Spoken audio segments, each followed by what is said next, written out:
Bismillahirrahmanirrahim. Assalamualaikum warahmatullahi wabarakatuh. Alhamdulillah kita bisa lanjutkan diskusi kita di fisika dasar 2. Ya, sebelumnya kita sudah mendiskusikan muatan listrik, kemudian medan di sekitar muatan listrik. Ya, baik itu untuk muatan titik di persamaan untuk ideal maupun di benda-benda real, ya, yang bukan titik. Kemarin kita sudah mengeksplorasi metode integral dan metode simetris dengan hukum Gauss, ya.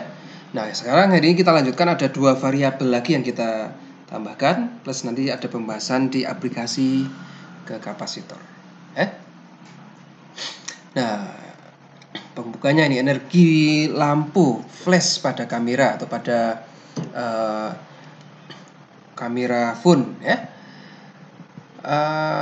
Energinya disuplai dari energi potensial listrik yang disimpan dalam kapasitor, umumnya 2 plat sejajar yang digulung, dipisahkan oleh jarak tertentu, ya. Apa yang bisa kita lakukan untuk meningkatkan output energi yang dilepaskan oleh flash kamera, ya? Nah, nanti kita akan bahas dulu supaya bisa menjawab ini di potensial, energi potensial, dan kapasitor.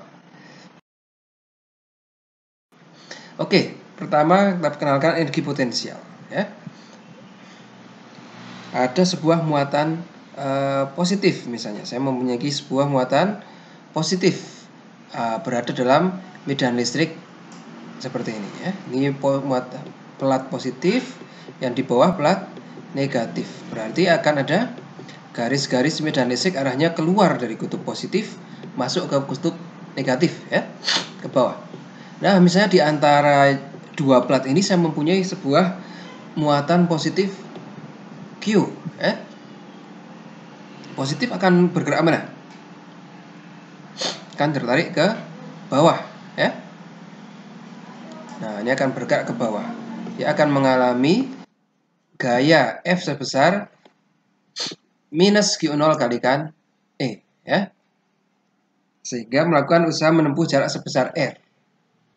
Usaha ini disimpan, nah kita simpan sebagai energi potensial, ya. Jadi energi potensial didefinisikan sebagai sama seperti di mekanika. Di mekanika kita punya kotak, ya. Saya tarik ke arah sana dengan gaya F, hingga dia bergeser sebesar R misalnya, ya. Maka usaha yang dilakukan berapa? F kalikan R, ya. F dot R, Fr cos theta, ya. Ini juga sama. Usaha yang dilakukan oleh muatan listrik tadi dari bergerak dari titik A ke titik B, berapa ini? F kalikan R, ya. Dia melawan gaya atau mengikuti gaya yang menariknya, bergerak sebesar R, ya. Nah, sebelumnya kita sudah belajar bahwa muatan listrik di medan listrik akan mendapatkan gaya listrik sebesar apa? Q kali E, ya. Q kali E kalikan R, ya. Gitu, ya. Nah, ini usaha yang disimpan, ya. Nah, ini akan disimpan sebagai energi potensial, ya. Kalau dalam hal ini dia secara natural memang di bawah, ya. Jadi energi potensial, usaha yang dilakukannya negatif, dia tidak melakukan usaha, ya, hanya mengikuti gaya yang muncul. Maka energi potensial negatif dari usaha, ya. Nah, karena itu kita definisikan energi potensial listrik adalah kira-kira F gaya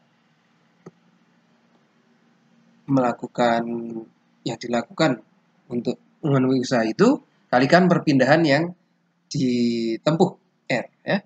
Kalau F sama dengan 1/4 pi epsilon 0 Q kuadrat per R kuadrat, maka F kalikan R, R kuadratnya yang hilang 1, ya. Jadi kita mempunyai 1/4 pi epsilon 0 Q kuadrat per R, ya. Nah, nilai energi potensial nilainya selalu positif untuk gaya tolak menolak dan negatif untuk gaya tarik menarik. Oleh karena itu kita di sini gunakan minus, ya. Karena ini. Oke, kita sudah punya gaya, medan, dan energi potensial. Bagaimana hubungan antara ketiganya, ya? Kita recap lagi. Kalau gaya 1/4 pi epsilon 0, Q-nya kuadrat, R-nya kuadrat. Medan bagaimana? Q-nya yang hilang 1, ya, F kali dibagi Q. Jadi dia hanya Q per R kuadrat. Kehilangan Q1 ya. Kalau energi potensial kebalikannya. Yang hilang kuadratnya adalah R-nya. Q-nya tetap memiliki kuadrat. Ya. Nah, kira-kira ada satu lagi tidak? Kalau hilang dua-duanya jadi apa? Ini namanya potensial listrik. Nah, sebagaimana kita waktu pembahasan gaya listrik, kita ingin tahu berapa sih gaya yang diperoleh jika saya memiliki satuan muatan. Maka kita punya F per Q. Ini juga sama. Energi potensial listrik. Berapa sih energi yang dimiliki per satuan muatan. Kalau F bagi Q ini sama dengan E, maka energi per Q kita sebut sebagai V. Ini yang kita familiar sekali dengan kehidupan makroskopis ya, voltase, tegangan. Seberapa besar gaya yang dialami persatuan muatan, itu kita pakai medan. Ini menunjukkan seberapa besar energi persatuan muatan.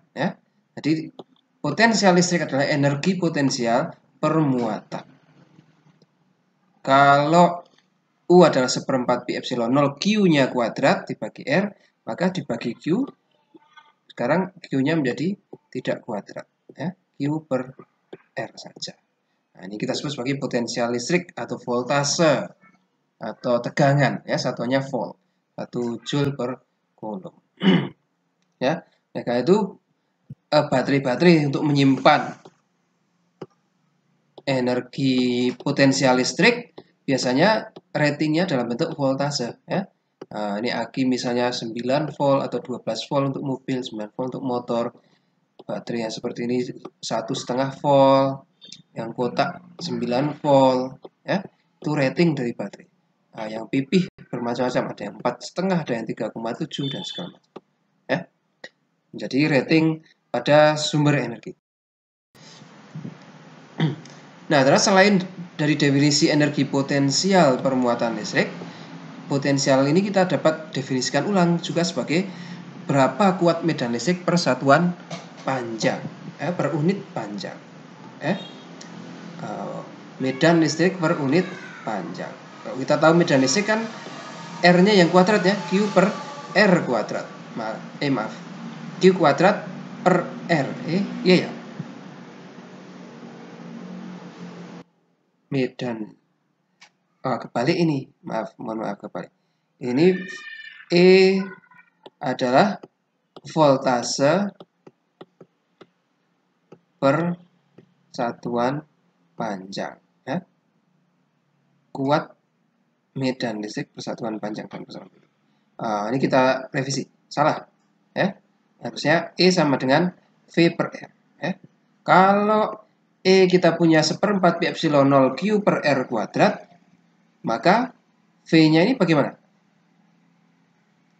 Nah, E kali R. Jadi R kuadrat, 1/R kuadrat kalikan R. Sehingga kita hanya mempunyai 1. Jadi menjadi Q per R. Sama, satuannya juga voltase. Untuk sebuah muatan positif, kalau kita semakin mendekati muatan positif, maka kita definisikan bahwa tegangan listriknya semakin besar. Semakin menjauh, semakin kecil. Kalau kita mempunyai muatan negatif, semakin dekat, justru semakin kecil. Semakin jauh, semakin besar. Kalau positif dan negatif berinteraksi, ini ya. Nah, ini kita sebut sebagai tegangannya yang lebih besar di positif. Yang lebih rendah di negatif. Misalnya perbedaan potensialnya adalah 30 volt. Nah, ini 30 volt. Di titik ini 0. Jadi kalau saya dari sini sampai sini 0.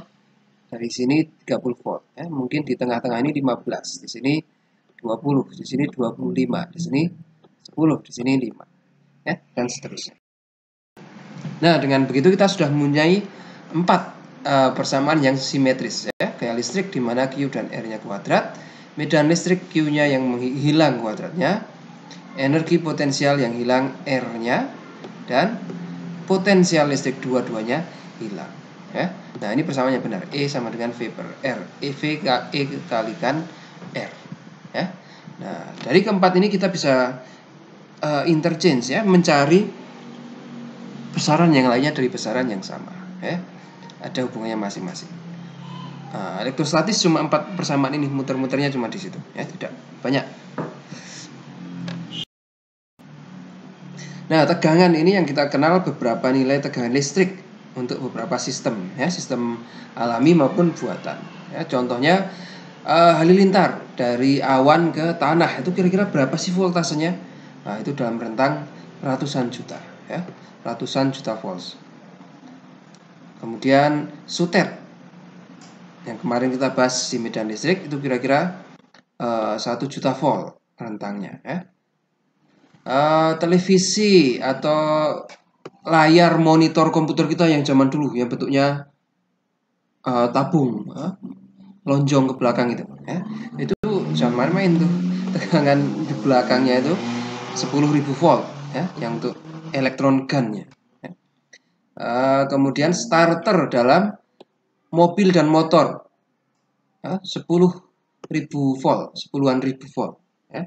Makanya kalau aki kita sudah tekor, drop, tidak akan bisa dia menaikkan tegangan sampai segitu, ya. Colokan listrik di rumah, ya, kira-kira 220 volt, ya. Aki di mobil 12 volt, ya. Baterai 1,5 volt. Apa ini? Resting potential across nerve membran. Oh iya, ini untuk ternyata sistem saraf kita ini juga menggunakan potensial listrik, ya, untuk komunikasi, ya, supaya sehingga cepat sekali kalau kita merasakan ujung jari kita terkena panas, wah, itu cepat reaksi kita, ya, karena ada sistem saraf yang dia merasakan ada panasnya menjalar dengan sangat cepat, ya. Nanti kita akan bahas. Kita kira itu 0,7, ya, minus 0,7 volt. Otak dan juga jantung ketika memompa darah atau otak ketika beraktivitas ternyata juga ada menimbulkan beda potensial. Nah, sampai ke kulit kira-kira 0,001 volt. Nah, ini contoh penggunaan bagaimana komunikasi sel saraf, ya, menggunakan berdasarkan yang namanya action potential. Ya. Apa itu action potential? Nah, kita sel saraf kita punya dendrit, ya, dan akson, ya. Dendrit ini untuk menerima rangsangan dari luar, ya. Misalnya dari sel saraf lain yang mendeteksi panas, misalnya di sini ada panas, ya. Dia akan jalan ke sini. Nah, kemudian diproses, kemudian disalurkan ke namanya akson, ya. Nah, bagaimana sinyal listrik ini merambat sangat cepat, ya. Misalnya ini ujungnya ke otot tangan kita supaya dia menarik dari tempat yang panas dengan cepat, ya. Bagaimana dia bisa bergerak dengan cepat? Ini menggunakan beda potensial antara dinding sel luar dan di luar sel dan di dalam sel, ya. Ini misalnya dinding sel. Sebanyak ini dinding sel. Si sel saraf ini selalu memompa ion, ya. Jadi dia ingin ion kalium K+ itu ada di dalam sel, ya. Sedangkan natrium dia pompa keluar, ya. Karena untuk setiap 3 ion natrium yang dipompa keluar, dia memompa 2 ion kalium ke dalam, ya. Sehingga secara overall ada beda potensial, kira-kira minus 70 milivolt, ya. Yang di dalam lebih minus, yang di luar plus, ya. Nah, kemudian kalau ada rangsangan bagaimana? Yang namanya action potensial, ya, untuk mengalirkan tadi adalah dia membalik, ya, yang bisa dipompa keluar. Nah, ini ada protein namanya ion channel, satu khusus untuk natrium, satunya lagi khusus untuk kalium, ya. Dia misalnya dibuka dulu di sini, ujungnya dibuka. Natrium akan serta-merta rush masuk ke dalam, ya. Kenapa? Karena gradien beda potensial, concentration gradiennya tinggi sekali. Di luar sangat tinggi, di dalam sangat rendah, ya. Maka begitu pintunya dibuka dia akan rush masuk, ya. Nah, apa yang terjadi, dia membawa muatan positif akan menetralkan muatan negatif yang di dalamnya, ya. Jadi di satu bagian membran ini akan menjadi biasanya positif, dia akan menjadi negatif, ya. Nah, negatif ini akan merangsang membran berikutnya untuk membuka channel ion natrium, ya. Nah, ini masuk. Oke. Nah, sampai ini semua Na di sini ditutup, ya. Selanjutnya prosesnya adalah kalium yang akan membuka, ya, ion kalium yang banyak konsentrasinya di dalam, sedikit di luar, akan membuka untuk mengembalikan supaya menjadi positif di luar, negatif di dalam, ya. Tapi kalium ini cukup lambat bergeraknya, ya. Jadi secara pelan-pelan dia kembali lagi ke positif, ya. Jadi kalau kita lihat grafiknya nanti akan seperti ini, action potensial yang dia bergerak ke arah ujung neuron sana, ya. Kalau sudah yang di sini yang bergerak, maka dia akan menjadi negatif sekarang di sini, ya. Ini ion kalium mulai dipompa keluar lagi untuk menghasilkan, untuk mengubah ini menjadi positif, ya. Nah, dan seterusnya. Dan ion natrium lagi yang sini yang dibuka, ya. Kalium yang dibuka ke sini. Nah, itu bagaimana sinyal listrik bergerak di sistem di sel saraf kita, ya, menggunakan prinsip beda potensial. Oke, di antara dua besaran baru tadi, potensial dan energi potensial listrik, kita latihan.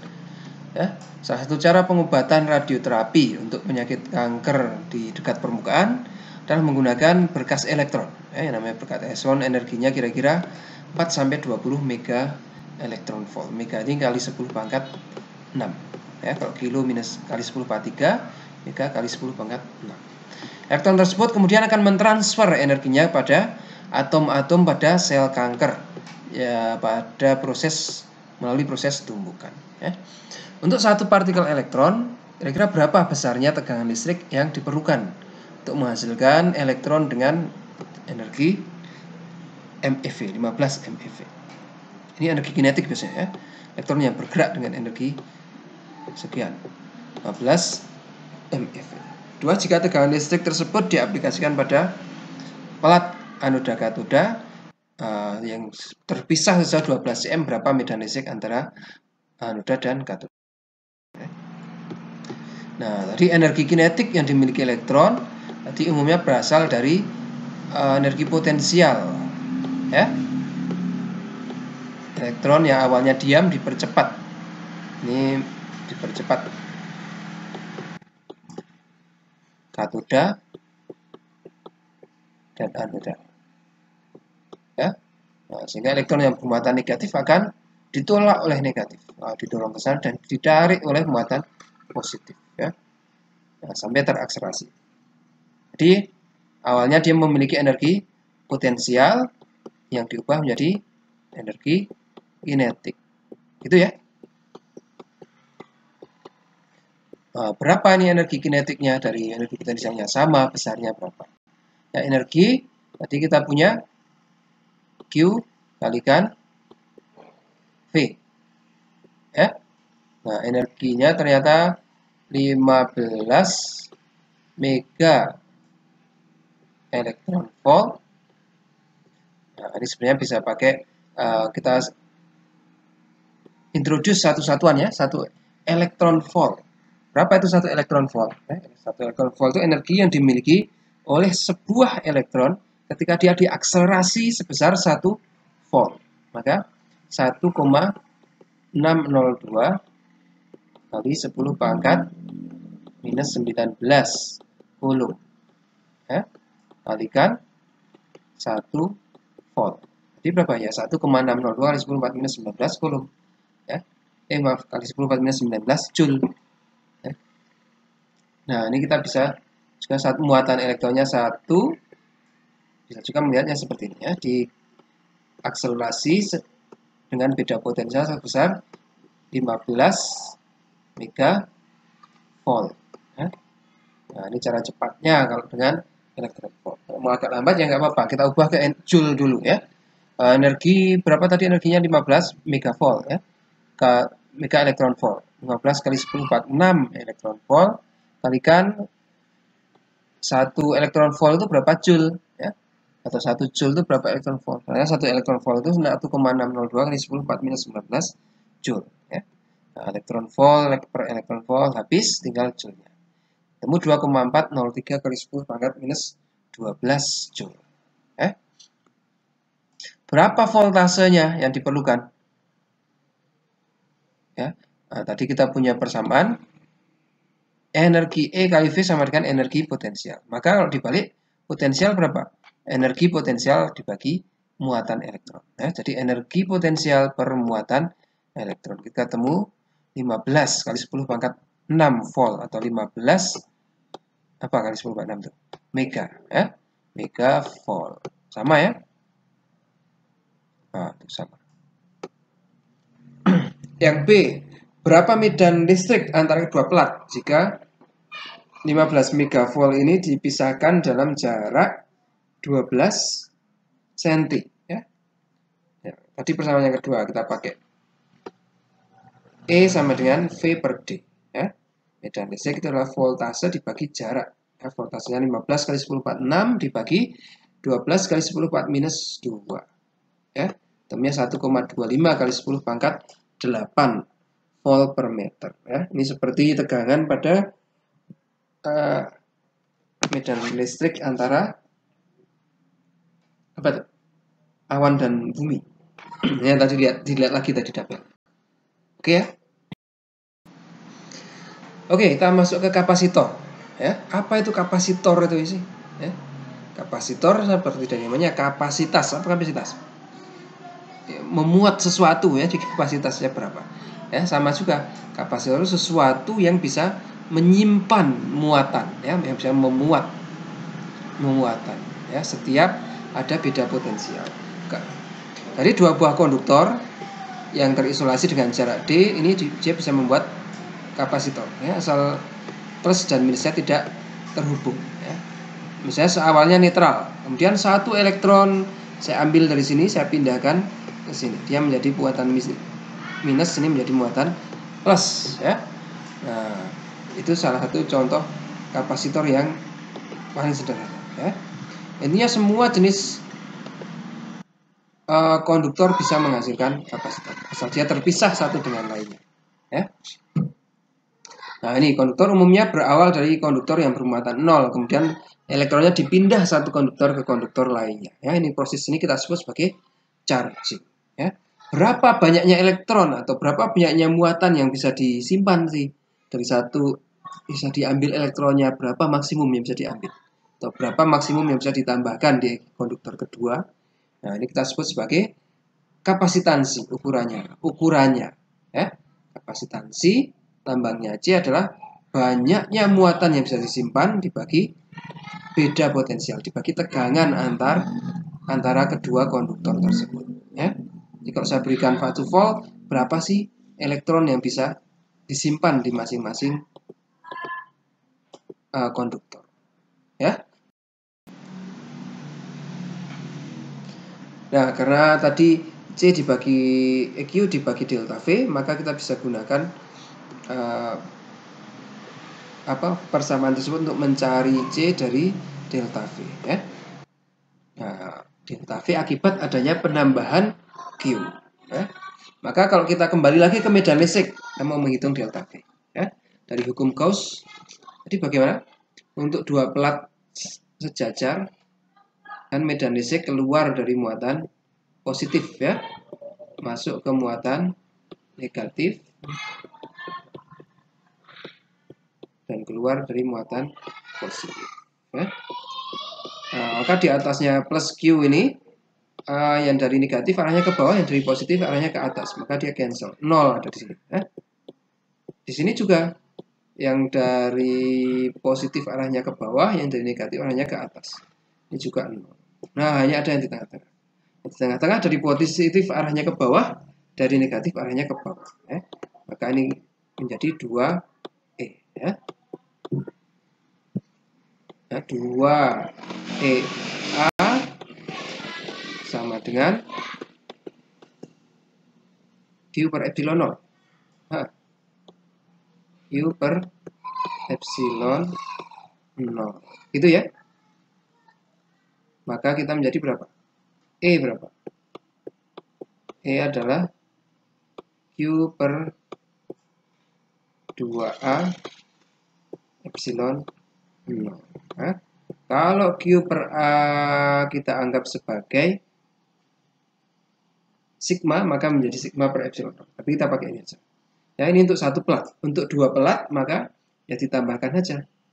Plus Q per 2A epsilon 0. Jadinya Q per A epsilon 0. Ya. Maka beda potensial antara keduanya ini bagaimana? Berapa yang dipisahkan oleh D? Kita bisa V sama dengan E kalikan D. Ya. E-nya tadi Q per A epsilon 0 kalikan D. Maka kita bisa tata ulang ini bersama ini. Ya. E sama dengan E kali D sama dengan Q dibagi A kalikan epsilon 0 kalikan D. Ya. Nah, sedangkan kita mempunyai persamaan tadi definisi kapasitor C sama dengan Q per epsilon 0. Ya, maka Q per V. Maka saya tata ulang nih di sini. Q per V tadi dari mana? E kalikan D. Ya. Karena E sama dengan V per D. Sama dengan apa itu? A epsilon 0 per D. Ya. Nah, ini menjadi C. Sama dengan C. C sama dengan epsilon 0 A per D. Ya. Nah, ini yang sudah menjadi persamaan kapasitor plat sejajar yang kita kenal.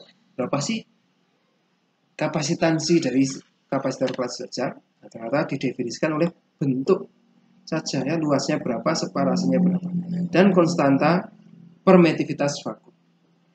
Itu ya. Nah, untuk selain plat sejajar bagaimana? Untuk bola misalnya, kita mempunyai dua pelat tapi bentuknya bola, bola di dalam dan bola di permukaan luar. Ya kita hitung saja seperti tadi sigma medan listrik hukum Gauss untuk seperti ini bagaimana? Ya permukaan Gaussnya kita pakai ini misalnya, ya. Nah, maka bagaimana? Ya. Kita ambil dari lecture sebelumnya untuk bentuk spherical. Ya. Kita dapatkan 4pi epsilon 0 RA kali RB per RB minus RA. Ya. RA radius yang dalam, RB radius yang luar. Ya. Demikian juga untuk silinder. Silinder 2pi epsilon 0 R dibagi len radiusnya, radius dalam dibagi radius luar. Ya, ini dengan asumsi yang dalam memiliki muatan positif, yang luar muatan negatif. Ya, sama. Ini juga yang dalam muatan positif, yang luar muatan negatif. Ya. Nah, sebagian besar nanti akan kita pakai parallel plate. Ya, ini hanya sebagai pelengkap tambahan saja. Ya. Bisa dicoba sendiri nanti menurunkan rumusnya ini bagaimana. Nah, kapasitor kalau kita rangkai secara seri atau secara paralel, nah ternyata sifatnya berubah. Ya, bagaimana perubahannya? Contohnya kita mempunyai kapasitor yang kita rangkai seri. Ya. Kita ingat bahwa di antara dua kapasitor ini kan dielektrik, ya, tidak konduktor. Ya. Makanya ketika kita berikan tegangan positif di atas dan di bawah, yang positif itu cuma akan sampai sini saja, ya, tidak bisa menembus bawahnya. Yang negatif bagaimana? Dia juga cuma sampai sini saja, tidak bisa menembus ke bawah. Ya. Nah, yang tengah ini bagaimana? Nah, ini sebenarnya netral, ya. Jadi muatan positif di sini berapa? Ada 5 plus 5 misalnya, maka otomatis yang bawah juga akan terpolarisasi menjadi minus 5. Ya, dan plus 5 ada di ujung bawahnya. Yang ini akan menetralkan muatan minus 5 dari beda potensial. Ya. Kalau untuk kapasitor yang di seri biasanya Q-nya sama, yang di simpan di kapasitor 1 dan kapasitor 2 besarnya sama. Kenapa? Karena memang tidak bisa menembus tadi. Listriknya tidak bisa mengalir di sini. Sama, Q-nya sama. Q sama dengan Q1 sama dengan Q2. Adapun tegangannya merupakan penjumlahan. Kalau saya memakai 1,5 volt di sini ya, maka di sini akan tegangan antara A dan C menjadi 0,75. Antara C dengan B dia juga akan menjadi 0,75. Ya. Kalau seri memang tegangannya dijumlahkan. Ya, jadi tegangan dari sini sampai sini sama dengan sini sampai sini. Ya.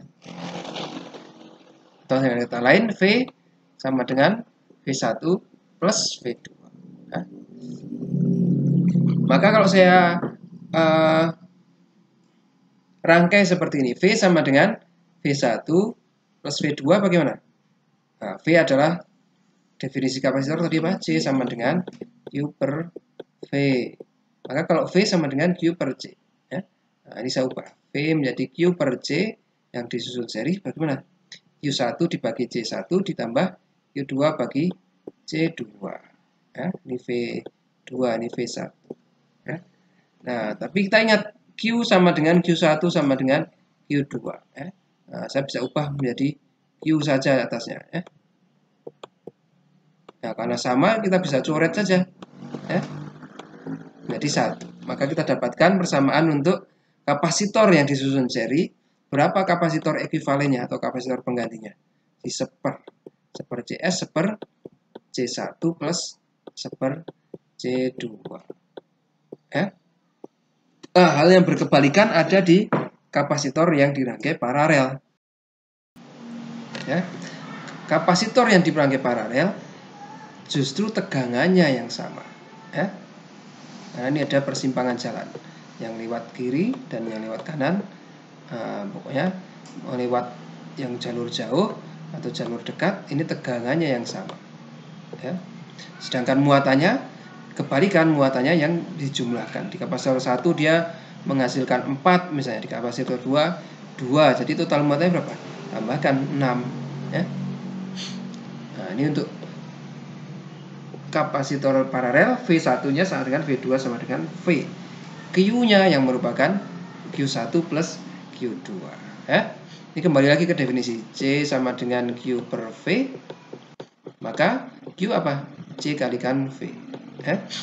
Q total berarti C paralel kalikan V total sama dengan Q1 C1 kali V1 Q2 C2 kali V2 ya. Karena V1 sama dengan V2 sama dengan V3, nah saya bisa coret ini. Tinggal CP sama dengan C1 plus C2. Begitu ya. Oke. Kuis ada 4 buah kapasitor. Kita susun seperti gambar. Berapa penggantinya? Ya. Nah, di seri dan paralel. Mana yang seri, mana yang paralel. Ya. Kita selesaikan dengan sekuensial. Seri dulu nih yang gampang. Ya. Ujung 2 ini. Ini kan seri ya. Satunya 12, satunya 6. Bagaimana? Seper kalau seri. Seper CS1 sama dengan seper 12 plus seper 6. Hasilnya berapa seper 12 plus seper 6? Ya samakan penyebutnya. Seper 12 plus 2 per 12 ya. Hasilnya 3 per 12. 3 per 12 itu seper CS. Kalau CS seper CS sama dengan 3 per 12. Kalau CS per 1 ya dibalik saja. 12 per 3 ketemunya 4 ya. Jadi 2 kapasitor ini kita bisa ganti dengan 1 kapasitor yang besarnya 4 mikrofarad ya. Nah, kemudian kita punya nih 3 ini paralel ya. 3, 11 dan 4. Maka gunakan C paralel berapa? Dijumlahkan aja 3 mikro plus 11 mikro plus 4 mikro. Total 18 mikrofarad. Nah, ini 3 ini kita bisa ganti dengan sebuah kapasitor yang besarnya 18 mikrofarad. Ya, tinggal ini dan ini seri. Ya. Seri rumusnya bagaimana? Ya, seper 18 plus seper 9. ya. 3/18. CS-nya ya 18/3, 6. Ya. Jadi totalnya keempat rangkaian kapasitor ini bisa digantikan oleh satu kapasitor yang besarnya 6 mikrofarad.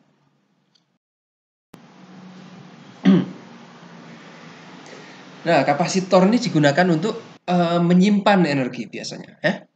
Pertanyaannya berapa besarnya energi yang bisa disimpan oleh kapasitor? Nah, kita gunakan tadi usaha ya yang kita perlu memindahkan. Ini misalnya awalnya netral, saya ambil satu elektron dari plat positif, saya pindahkan ke plat negatif ya. Yang antara positif dan negatif tadi ada tegangan delta V. Maka energinya berapa? Ya Q melawan V delta V tadi ya, atau F sejauh R. Nah, atau kita bisa ambil saja dari Q yang melawan delta V. Ya. Nah, V kali dQ. Kita mengambil satu potensial dQ melawan beda potensial V. Ya. Nah, untuk kapasitor, definisinya tadi apa? C Q per V. Ya, C sama dengan Q per V. Maka kalau V, ya Q per C. Nah, ini V-nya saya ubah menjadi Q per C. Sekarang saya mempunyai Q per C dQ. Ya. C adalah sebuah konstan, nilainya fix untuk setiap kapasitor tertentu dengan bentuk tertentu ya, dengan geometri tertentu, maka dia bisa keluar dari integral. Sekarang tinggal integral Q dQ. Apa? Integral X dx. Setengah X kuadrat. Ya, sama juga ini menjadi setengah Q kuadrat kali 1/C. Ya. Maka kita dapatkan Q kuadrat per 2C. Ya. Kita bisa operasikan lagi dengan definisi ini. Misalnya C saya ubah menjadi Q per V. Jadinya bagaimana? Per 2Q per V. Q-nya dicoret 1. Ada V. V-nya bisa naik. Jadi setengah QV. Ya. Atau misalnya Q-nya yang saya ubah menjadi CV. Maka C kuadrat V kuadrat dibagi 2C. Maka menjadi setengah CV kuadrat. Ya. Ini besarnya energi yang bisa disimpan oleh kapasitor. Nah, bedanya apa dengan baterai?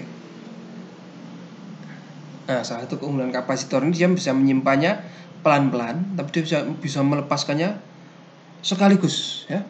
Ketika discharge ini dalam waktu yang sangat singkat. Kalau baterai biasanya sama antara pengisian dan pengosongan. Ya. Nah, kapasitor untuk sekali aplikasi tapi bias, semua energinya habis. Ya. Makanya dia aplikasinya untuk seperti itu, foto flash. Ya. Flash itu kan singkat sekali, tapi semua energinya keluar waktu bersamaan. Ya. Atau alat untuk pacu jantung. Nah, Anda sering lihat di drama-drama dokter Korea ya. Untuk menghidupkan orang yang sudah mati jantung bagaimana? Wah, itu di strum itu jantungnya ya. Itu juga biasanya memakai kapasitor. Kenapa? Dia bisa melepaskan muatan yang besar dalam jangka waktu yang sangat kecil ya, yang sangat singkat. Nah, ini ada selain tadi C besarnya energi setengah CV kuadrat ya. Ya, jadi umumnya sedangkan C sama dengan epsilon 0 A per D ya. Dia semakin luas areanya, kapasitasnya akan semakin besar, energi yang disimpan semakin besar ya. Gitu ya. Tapi secara geometrinya ini kita ingin menghilangkan, kalau kita ingin menghilangkan faktor geometri tebal dan luas areanya ini bagaimana? Nah, kita bisa gunakan yang namanya densitas energi ya. Jadi energi yang bisa disimpan oleh kapasitor per unit volume ya. Kalau energi potensial U besar, ini U kecil ya. U kecil adalah energi potensial per unit volume ya. Kalau misalnya saya mempunyai luas penampang A dan jarak separasi antara dua plat D, maka volume total yang ditempati kapasitor ya A kali D ya, luas alas kali tinggi. Maka saya mempunyai A kali D. Nah, C-nya kita bisa ubah menjadi epsilon A, epsilon 0 A per D. V-nya juga kita bisa ubah menjadi E dan E kalikan D. Maka saya mempunyai setengah epsilon 0 A per D ya, kalikan E kuadrat D kuadrat dibagi apa itu? A D ya. Ini ada D, ini D kuadrat habis. Ini ada A, ini ada A habis ya. Kita bisa menghilangkan faktor bentuk ya. Jadi energi dari kapasitor yang bisa disimpan dari kapasitor tergantung dari apa? Konstanta semua ya. Ini konstanta dan E adalah tegangan yang kita berikan ya. Medan listriknya ada berapa ya. Kalau kita mempunyai kapasitor dengan densitas energi yang besar, artinya apa? Ya memungkinkan kita untuk menyimpan lebih banyak energi dalam ukuran yang kecil ya. Jadi misalnya alat picu jantungnya tadi bisa dibuat menjadi kecil sebesar dompet saja, bisa dikantongi kemana-mana ya. Contohnya di dalam emergensi ketika terjadi serangan jantung di keramaian jauh dari rumah sakit ya, atau jalan macet, bagaimana? Ya, tidak perlu pasiennya dibawa ke rumah sakit, misalnya alat picu jantungnya yang bisa dibawa ke lokasi, misalnya dibawa dengan drone ya. Nah, itu kan mengharuskan bentuknya kecil ya. Nah, ini di sini pentingnya menjadi energi densitas yang tinggi ya. Nah, ini jenis-jenis kapasitor yang ada di pasaran. Ini yang kita sering lihat ya di praktikum LDAS. Lanjut, instrumentasi, Anda praktek banyak dengan ini. Variabel kapasitor, ada yang keramik. Nah, ini apa yang membedakan? Ya dalamnya ini.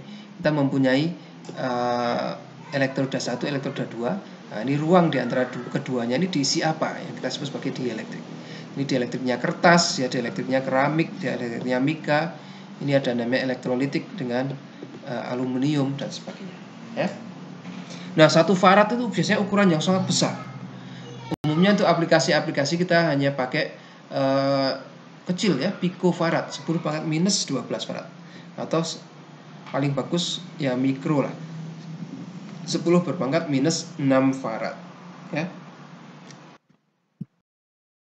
Nah, ini tadi yang kita bilang apa yang ada di dalamnya ya.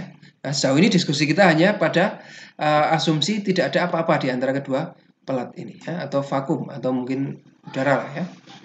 Makanya kita sebut sebagai epsilon 0. Kenapa? Karena itu nilai permitivitas dari vakum ya. Maka jika kita tambahkan material insulator di antara keduanya, ternyata kita dapati beda potensialnya turun ya. Ini misalnya awalnya berapa volt, turun jadi beberapa ketika kita berikan sesuatu dalamnya ya. Dan meningkatkan kapasitansinya sebesar faktor K. Kita sebut sebagai konstanta dielektrik ya. Ini kalau ada vakum, maka kapasitasnya C0 hanya epsilon 0 A per D ya. Kalau kita tambahkan dielektrik, ada pengalian K kalikan epsilon 0. Nah, kita sebut sebagai konstanta dielektrik K-nya ya. Nah, ini juga V, tegangannya V0 ya. Kalau kita berikan dielektrik, dia turun ya. Kalau tegangan turun artinya bagaimana? Ya, C-nya bertambah, kapasitasnya dia bisa menyimpan lebih banyak lagi muatan ya. Lebih banyak muatan yang bisa disimpan artinya apa? Densitas energinya lebih tinggi ya. Nah, bagaimana dielektrik ini mampu menaikkan kapasitansi ya. Karena kita ingat di lecture sebelumnya, kalau untuk sebuah molekul polar ada bagian positif dan negatif. Ketika dia didekatkan atau berada di dalam medan listrik akan bagaimana? Nah, ini yang namanya polarisasi ya. Bagian positifnya akan mengarah ke arah negatif, bagian negatifnya akan mengarah ke arah positif ya. Nah, ini kita punya seperti ini. Maka kalau awalnya kita punya kapasitor seperti ini, kemudian kita tambahkan dielektrik. Nah, ini kan ada medan listriknya berlawanan arah ya, ke sana ya. Gitu ya. Ini medan listrik karena kapasitor, ini medan listrik lokal karena dielektrik ya. Nah, jadi ini saling meniadakan, ini mengurangi efek medan listrik yang kita berikan dari luar ya. Sehingga ini ada yang dari luar dikurangi ini ya. Sehingga seolah-olah medan listriknya menjadi lebih kecil yang dirasakan oleh secara total kapasitornya ini ya. Artinya bagaimana? Nah, artinya kita bisa menambahkan tegangan lagi di sini supaya nambah lagi ya. Artinya V-nya kita bisa naikkan lagi ya. Semakin banyak energi yang bisa disimpan ya, semakin banyak muatan yang bisa disimpan ya. Nah, ini bagaimana secara molekuler dia bisa meningkatkan kapasitansi dan menurunkan tegangan. Gitu ya. Nah, untuk kita ada satu lagi namanya breakdown ya. Kalau kita bisa tingkatkan voltasenya terus-menerus bisa atau tidak? Nah, suatu saat nanti akan ada batasan ya. Kita sebut sebagai batasan ini nilai maksimum medan listrik yang dapat ditahan ya oleh sebuah material yang kita sebut sebagai electric field strength ya. Di atas nilai tersebut tadi dieelektrik tadi tidak bisa berfungsi sebagai dieelektrik lagi, tapi dia akan bocor ya, menjadi konduktor, menjadi breakdown, rusak, bocor ya. Nah, keberadaan dieelektrik yang seolah-olah menurunkan besarnya medan listrik antara kedua plat ini memungkinkan lebih banyak muatan untuk disimpan ya, memungkinkan electric field tadi untuk ditambah lagi ya. Kalau jika dibandingkan dengan tanpa ada dieelektrik di tengah-tengahnya. Begitu ya. Nah, berapa nilai kapasitansi dan dielectric strength ya, kebocoran. Misalnya udara. Vakum 1 kalau diisi udara meningkat tapi dengan tidak signifikan, dia hanya meningkat 0,0006 ya. Nah, kita mempunyai dielectric strength atau breakdown-nya ketika 3 juta volt per meter ya. Ketika tegangan dalam 1 meter itu ada 3 juta volt, maka dia break ya, bersifat sebagai konduktor. Ini yang kita amati sebagai fenomena halilintar ya. Kalau tegangan antara awan dan bumi ini sudah melebihi ambang batas dari maksimum yang bisa ditahan oleh udara ya, maka udara ini menjadi bersifat konduktor ya. Maka yang kita lihat muatan listrik bisa mengalir dari bumi ke awan sana ya. Kita sebut sebagai halilintar ya. Nah, ini ada material-material lain, polimer misalnya polystyrene, nilainya K-nya 2,6. Dia bisa menahan breakdown sampai 24 juta volt per meter ya. Kertas lebih tinggi lagi 3,7 ya. Air 80, tapi breakdown-nya kecil sekali ya. Ada beberapa material yang bisa memiliki nilai K sangat tinggi ya, yang kita sebut sebagai high K material ya. Ini untuk energi cocok sekali ya. Ketika K-nya lebih besar artinya apa? Kapasitannya bisa naik jauh lebih besar ya, tanpa merubah dimensi dari kapasitor tadi ya. Atau energi densitasnya bisa naik dengan sangat drastis ya. Misalnya kita pakai SrTiO3 ya, maka dia bisa naik 300 kalinya dibanding dengan tidak ada apa-apa di antara kedua plat kapasitor. Oke. Kapasitor untuk modul flash pada smartphone harus memiliki spesifikasi mampu menyimpan energi listrik sebesar 12 Joule dengan dimensi maksimum 0,3 cm kubik ya. Jika kapasitor tersebut akan dibuat dengan menggunakan beberapa dieelektrik berikut, mana yang memungkinkan untuk digunakan ya. Ini kita dikasih data K dan breakdown field ya. Oke, kita hitung dulu densitas energi yang diperlukan oleh spek berapa. U sama dengan U dibagi V. V di sini adalah V volume ya. Volume ya. 12 Joule dibagi 0,3 cm kubik. Kita ketemu 40 Joule per cm kubik. Ya, kita lihat saja K untuk Pirex berapa? Ya, U sama dengan K kali epsilon 0 kali EB kuadrat. Ini maksimum breakdown yang bisa ditahan oleh Pirex. Ya. Temunya 4,16 kali 10 power minus 3. Ya, jauh, ini tidak bisa dipakai. Ya. Mika 1,39. PVDF misalnya 48,2. PVDF CTFE 77,9. Ya, misalnya SRTU3 yang tadi memiliki K 8000. Ya. Tetapi EB-nya kecil sekali. Ya, jadi meskipun K-nya besar, EB-nya kecil, energi densitasnya tidak bisa tinggi. Dia hanya 4, sekian. Ya. Nah, yang bisa dipakai hanya 2 saja dari soal tadi. Gitu ya.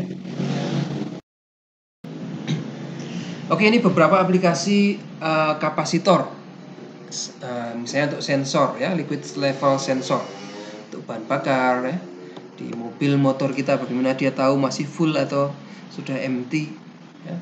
Cairan radiator oli pada level mesin, pada mesin mobil ya. Di pom bensin segala macam.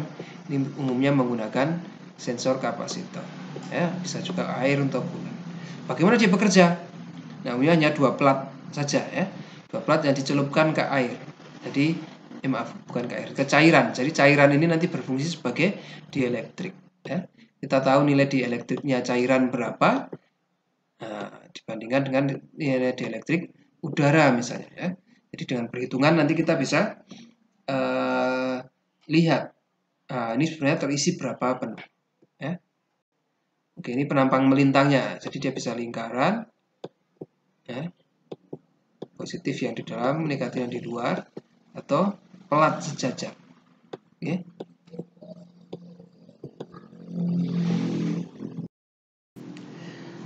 Contoh lainnya yang sering kita pakai ini ya, yang Anda pakai sekarang untuk mengakses ini tablet atau smartphone ya. Bagaimana kita bisa memencet tombol yang tidak ada tombolnya ya, di touch screen ini ya. Nah, ini karena di belakang layarnya itu ternyata ada elektroda yang disebut sebagai crossbar array ya. Yang dia membuat koordinat. Ada kolom-kolom tertentu dan baris-baris tertentu ya. Di tiap perpotongan ini dia menjadi koordinat ya.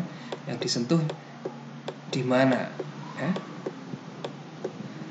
Nah, tapi kalau kita tidak kesetrum ya, iya, kita tidak bersentuhan langsung dengan konduktor ini. Yang kita sentuh di atas dari konduktor ini ada kaca ya, yang dia berfungsi sebagai dielektrik juga, sehingga dan tangan kita juga berfungsi sebagai konduktor ya. Jadi ini ada konduktor. Nah, misalnya tangan saya menyentuh di sini nih ya. Nah, ini menjadi di daerah ini menjadi ada 2 kapasitor yang terhubung seri. Gitu ya. Tadi kita ingat untuk kapasitor terhubung seri, C-nya bagaimana? Lebih kecil ya, dibandingkan kapasitor-kapasitor yang teman-temannya yang tidak tersentuh tangan ya. Nah, dari sini C-nya akan terdeteksi lebih besar, yang di sini C-nya terdeteksi lebih kecil. Nah, sehingga komputer tahu ini ada di koordinat mana, awalnya di mana, tangan saya bergeser kemana ya. Nah, itu digunakan di touchscreen. Oke, juga salah satu aplikasi yang lain juga untuk monitoring non invasif ya, misalnya saluran fluida mengalir ya, pipa suplai minyak mentah misalnya atau bagaimana ya. Kita ingin tahu alirannya bagaimana, atau ada bubble atau bagaimana ya. Nah, ini kita dengan membedakan permitivitas ya. Kalau misalnya ada bubble, kan berarti ada udara di sana ya. Nah, ini juga sedang ngehits ya di negara kita. Kemarin sempat ada geger ya, ada klaim bahwa dia bisa digunakan untuk terapi kanker ya. Jenis-jenis ECVT ini Pak Warsito. Ini saya ambil dari slide-nya Pak Warsito nih ya. Ini misalnya digunakan untuk mendeteksi gelombang otak ya, misalnya ketika disuruh mendengarkan musik atau tidur atau bergerak atau mungkin mengerjakan soal fisika kali ya. Kita lihat bagian otak mana yang aktif. Nah, bisa di-scan seperti ini ya. Ini untuk monitoring aktivitas otak. Ya, ternyata belajar fisika sambil ngemil atau belajar fisika sambil mendengarkan musik akan lebih aktif. Tidak tahu. Saya juga belum baca papernya. Ya. Bisa dicari nih, ya Pak Warsito. Ya. Dan diklaim dia juga bisa digunakan untuk terapi, ya, untuk memusnahkan sel kanker atau sel tumor. Ya. Tapi ini masih dalam tahap trial atau bahkan mungkin pra-trial. Ya. Belum bisa diterima oleh metode kedokteran. Ya. Oke, insya Allah itu yang bisa kita sampaikan. Ya, jadi lecture 1 ekostatis dengan ini kita selesaikan diskusinya ya. Jangan lupa kuis dan tugas e-learningnya untuk dikerjakan. Ya. Baik, kita tutup dengan hamdalah bersama-sama. Alhamdulillahirabbil alamin. Assalamualaikum warahmatullahi wabarakatuh.